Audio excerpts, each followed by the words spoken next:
కొత్త సంవత్సరంలో box office బద్దలైపోవాలి.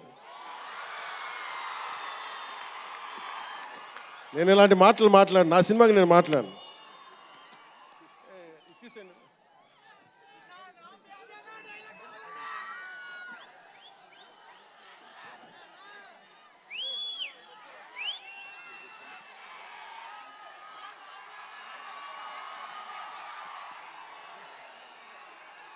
మీరు ఏం చేస్తారో తెలీదు.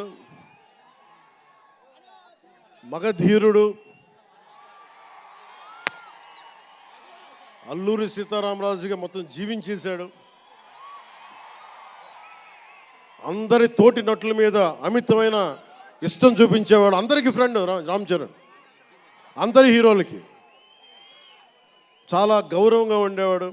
సంవత్సరానికి 100 రోజులు మా నాన్న ఏ పేరు మీద ఏం తలుచుకొని పెట్టాడో తెలియదు, కానీ 100 రోజులు సంవత్సరంలో 365 రోజులు కనీసం 100 రోజులు అయ్యప్ప స్వామి మాలంటాడు, ఆంజనేయ స్వామి మాలంటాడు.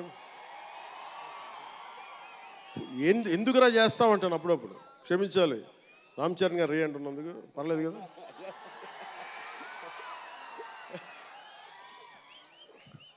అంటే ఎందుకంటే నాకు బాధ్యత తప్పకుండా ఉండటానికి, నియంత్రించుకోవడానికి, అహంకారం రాకుండా ఉండటానికి ఎప్పుడు చూడండి చెప్పులు లేకుండా ఉంటాడు. అంటే నాకే అనిపిస్తుంది, కనీసం నేను వేసుకునే చెప్పులు కూడా వదిలేడానికి ఇబ్బంది పడతాను అప్పుడప్పుడు. అలాంటిది రామ్ చరణ్ చెప్పులు లేకుండా మామూలు హీరో కాదు, హాలీవుడ్ దాకా వెళ్ళాడు, ఆస్కార్కి వెళ్ళాడు. అక్కడికి వెళ్ళి ఎంత గుండె ధైర్యం అంటే, నేను చెప్పులు వేసుకుంటాను, అవసరమైతే మంచి సూటు బూట్ వేసుకుని తయారవుతాడు, లేదంటే అయ్యప్ప స్వామి మాలేసుకుని కనిపిస్తూ ఉంటాడు. అంటే వ్యక్తిత్వంలో ఎంత బలం ఉండాలి ఆ వ్యక్తికి. అందుకని అలాంటి రామ్ చరణ్ మంచి 16 అణాలు తెలుగువాడు, మా బంగారం, నా తమ్ముడు. ఒక తల్లికి పుట్టకపోయినా కానీ నా తమ్ముడు. ఎప్పుడు ఎదిగే కొద్దీ ఒదిగుండేవాడు.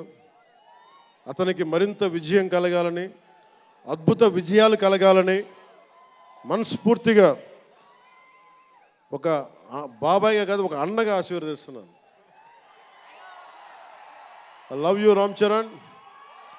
I love you all.